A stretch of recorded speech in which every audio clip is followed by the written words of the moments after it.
Pois é, mas há algumas semanas houve uma manifestação do ministro Barroso que foi interpretada por parlamentares da direita e do Centrão quase como um sinal verde para que o Congresso tomasse a decisão que achasse mais conveniente após a conclusão do processo na Suprema Corte. Só que isso gerou um baita de um mal-estar. Eu vou trazer esse bastidor. Essa declaração do presidente do Supremo,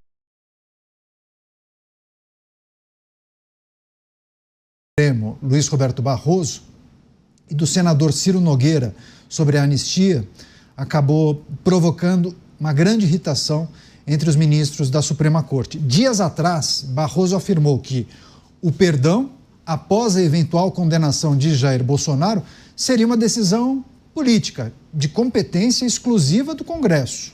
Embora o magistrado tenha negado essa intenção, a fala foi utilizada e interpretada pela oposição e pelo Centrão para tentar avançar com essas tratativas sobre a anistia ao ex-presidente e também todos os acusados pelos atos do dia 8 de janeiro.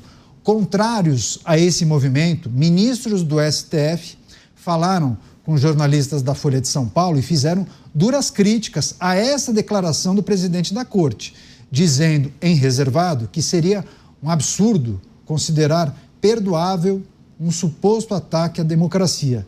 Uma ala do judiciário considerou a fala como um desrespeito à maioria do Supremo, que seria contrária à proposta e já tem sinalizado que há chance zero do tribunal validar uma anistia ampla, mesmo que tenha apoio em massa do Congresso Nacional. Começar essa com o Roberto Mota, porque há alguns programas o Mota dizia, né, que, ok, você pode aprovar a anistia mais criativa, né? Quem disse que ela não vai ser judicializada? Quem disse que uma assinatura ou algumas assinaturas não cancelem essa prerrogativa do Congresso Nacional? Ministros ficaram irritados com a sinalização de Luiz Roberto Barroso e falam em chance zero da anistia ampla, geral e restrita prosperar. Mota. Em uma juristocracia é isso mesmo, é chance zero, porque tudo acaba nos tribunais. Mas em uma democracia, que também é uma república e um Estado de direito, quem é soberano é o povo. Essa é uma ideia chocante para muita gente, né? É o povo que decide, através dos seus representantes eleitos, qual será a lei. Porque o povo vota, os representantes são eleitos e eles, no Congresso Nacional, fazem as leis. É possível que eles façam uma lei que esteja em desacordo com a Constituição. Isso pode acontecer. É possível que um tribunal julgue e diga isso, olha, essa lei que vocês aprovaram está em desacordo com a Constituição. Isso acontece nos Estados Unidos toda hora. Aí vocês sabem o que o Congresso pode fazer? Ele pode emendar a Constituição para que a lei agora passe a ficar de acordo com a Constituição, porque o Congresso tem esse poder de emendar a Constituição. Mas numa juristocracia, esse poder também é limitado, porque o tribunal também pode dizer, olha, essa emenda constitucional que vocês fizeram não pode, não vale. Essa discussão aí, Caniato, eu não sou jurista de internet, gostaria de avisar logo isso. Eu sou engenheiro, eu sou comentarista, então eu tenho que estudar as coisas e eu falo com os meus amigos juristas. Tem muita gente, ou algumas pessoas fazendo esse comentário, não, atentado ao Estado democrático de direito não pode ser perdoado de jeito nenhum. Olha, eu vou discordar. Basta olhar o artigo 5º da Constituição, incisos 43 e 44. Eu vou ler aqui. O inciso 43. A lei considerará crimes inafiançáveis e insuscetíveis de graça ou anistia a prática da tortura, o tráfico ilícito de entorpecentes e drogas afins, o terrorismo e os crimes definidos como crimes hediondos. Então, esses são os crimes listados aqui na Constituição, em português claríssimo. Esses crimes não são suscetíveis de graça ou anistia. Agora vamos para o inciso 44. Constitui crime inafiançável e imprescritível a ação de grupos armados, civis ou militares, contra a ordem constitucional e o Estado de Direito. Então, mais uma vez, para ser bem didático, o inciso 43 lista os crimes inafiançáveis e que não são suscetíveis de anistia ou graça. Já o inciso 44 lista os que são inafiançáveis e imprescritíveis. A tentativa de golpe de Estado ou de abolição do Estado democrático de direito é inafiançável, ou seja, você não pode pagar fiança e sair, e imprescritível. O que significa imprescritível? Ela não prescreve nunca. Então, daqui a 50 anos, você pode ser julgado por esse crime. Agora, não é insuscetível de graça e anistia, porque isso está no inciso anterior. É o que está escrito, minha gente, em português claríssimo. Valei-me São Paulo Freire. Não é possível que isso seja tão difícil de ser interpretado, né? Você, Dávila, os ministros do STF irritados com Luiz Roberto Barroso, pelo menos alguns, né? Com a sinalização do presidente da Corte sobre a decisão política de dar anistia após o julgamento, que essa seria uma prerrogativa do Congresso Nacional, prerrogativa inclusive exclusiva dos congressistas, e aí o mal-estar, né? Porque iria cancelar praticamente meses e meses de trabalho desses magistrados. E aí muitos dizem, não, uma anistia geral seria inviável. Acabaria caindo aqui, algum partido iria judicializar, cairia aqui e nós derrubaríamos essa anistia ampla.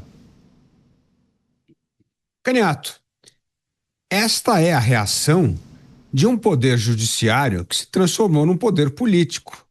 Porque parece que o Poder Judiciário está negociando politicamente com o Congresso qual é a anistia que seria tolerável para o Supremo e que não correria o risco de ser declarada inconstitucional. É uma atuação política, não é uma atuação jurídica.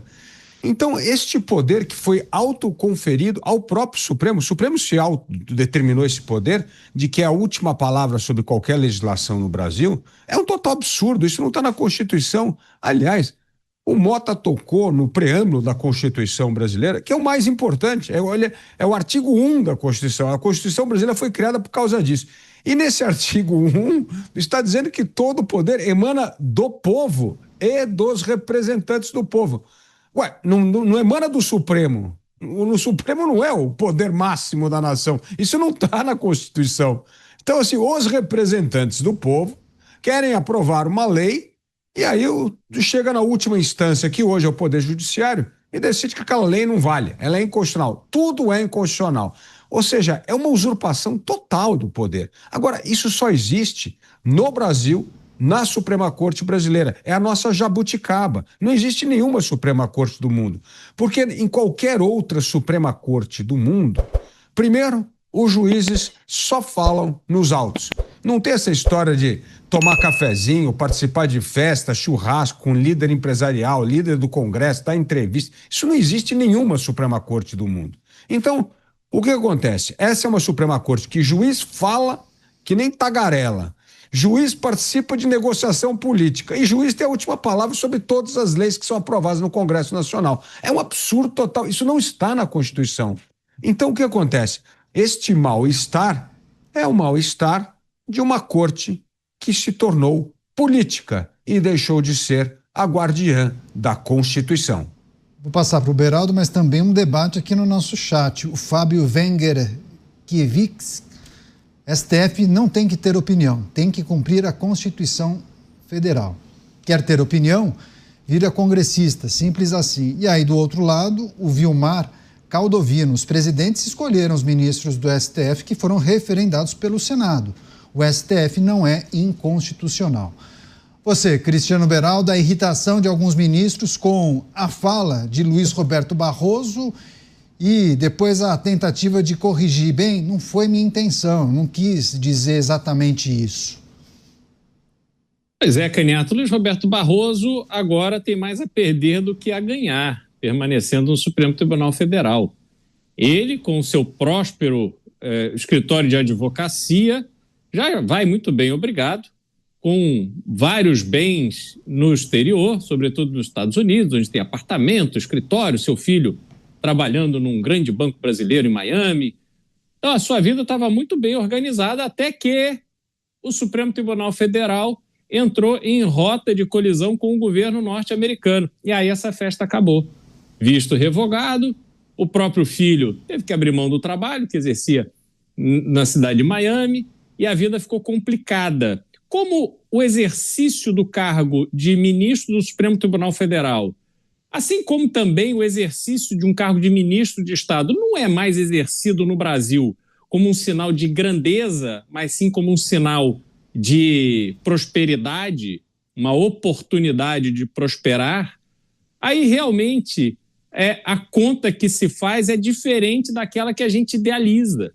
Né? Eu sou de um tempo, Renato, eu convivi com muitos ministros do Supremo, ministro de Estado, gente que foi muito importante num período fundamental do Brasil, dos governos militares, e eu olhava para aquelas pessoas com profunda admiração. Ouvi de mais de um deles histórias dizendo que tiveram que abrir mão das suas atividades profissionais quando convocados, não eram convidados, eram convocados pelo presidente da República para exercerem algum tipo de função no governo ou no Supremo Tribunal Federal. Boa parte deles viveram até o fim da vida de forma bastante modesta, tendo em vista o poder que exerceram. Mas esse tempo ficou para trás. Agora, serviço público é coisa de empreendedor. Quantos e quantos homens e mulheres públicos prosperam loucamente enquanto estão exercendo os seus cargos? Isso foi normalizado no Brasil. Então, nós estamos vivendo um momento em que esta preocupação do exercício da função pública ela mudou por completo. E aí, para uns, é mais interessante, para outros é menos, a partir de um determinado momento, a partir de uma determinada circunstância. Só que nesse caso, Canhoto, quando a gente olha o que aconteceu ontem, por exemplo, na posse dos novos ministros do STJ, eles se bicam, mas quando tem ali um rega-bofe, está todo mundo rindo, dando tapinha nas costas, se confraternizando, é tudo uma beleza. Ficam aí dizendo, ou dando declarações pelos bastidores de que estão incomodados com isso ou aquilo, mas no fundo está todo mundo ali, todo mundo sabendo o que está acontecendo, está todo mundo querendo defender o seu e, nesse esforço de defender o seu, a mão que passa na cabeça de um, depois aquele um passa a mão na minha cabeça e assim vai indo. Eu, sinceramente, Caniato, eu não vejo nenhum mal-estar. Eu acho que essas pessoas são imunes a mal-estar, porque elas lidam com um pragmatismo tão grande do ambiente político e empresarial que mal-estar é uma coisa para pessoas normais como nós, não é para eles.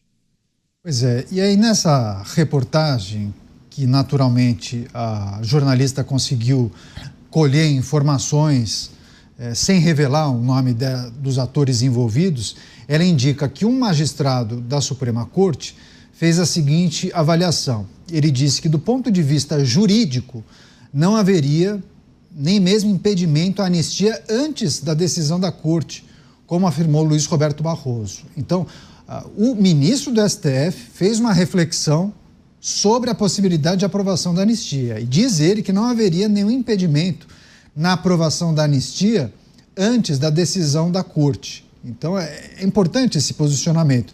Só que daí ele também faz a reflexão que, caso isso fosse, caso a anistia aprovada e isso fosse judicializado, provavelmente haveria, sim, uma decisão no sentido de derrubar, cancelar a anistia, porque, segundo a avaliação, há apenas 3 ou 4 dos 11 integrantes do STF que pensam dessa maneira, né? A maneira de apoiar um projeto de anistia ou não votar pela derrubada de um projeto como esse. Há uma divisão no STF, Mota. Tudo bem que há uma indicação de que 3 ou 4 estariam de um lado e aí, naturalmente, 6 ou 7 do outro, mas é preciso refletir sobre a situação que envolve também o Supremo Tribunal Federal, que, como bem disse o Beraldo, né, outrora muito respeitado pela população, hoje está nas redes sociais sempre sendo achincalhado, xingado, desrespeitado.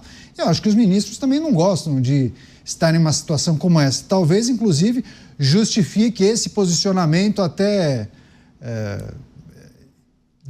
sem se preocupar com a repercussão de Luiz Roberto Barroso, talvez já pensando em uma aposentadoria, né? Bom, depois do que eles fizerem não é problema meu, talvez eu esteja longe daqui. Muitos fizeram essa leitura sobre o posicionamento de Luiz Roberto Barroso.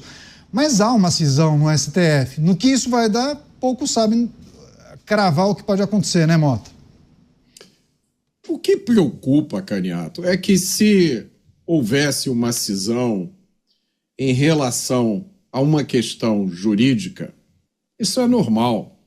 Acontece o tempo inteiro nos Estados Unidos.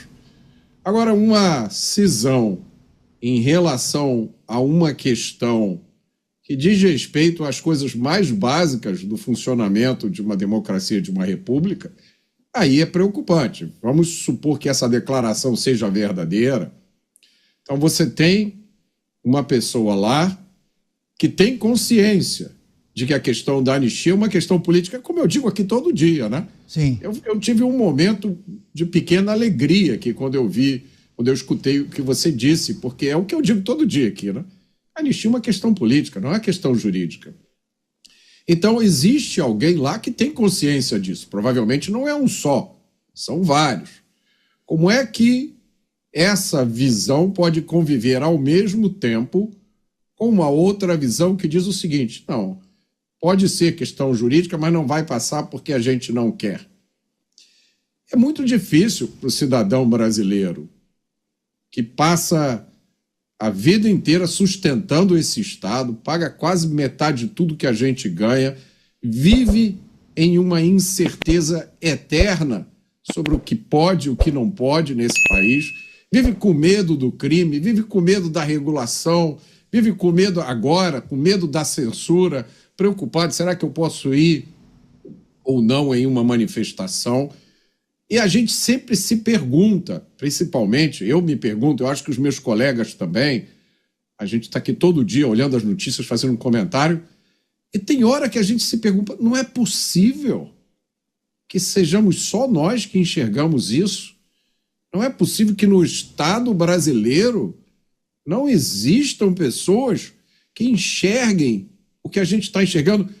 Porque o problema, Caniato, é que essas coisas que estão acontecendo no Brasil, elas não vão desaparecer depois que fulano se aposentar, ou depois que ciclano mudar de profissão, pegar uma embaixada, ou passar a atuar como advogado. Essas coisas vão durar décadas aqui no Brasil. Pensemos nas pessoas que estão presas, pensemos nos familiares delas, pensemos nas pessoas que sentiram que não havia alternativa a não ser que elas saíssem do Brasil. Essas coisas não vão desaparecer como mágica. Isso é uma herança que esse país vai levar durante muito tempo.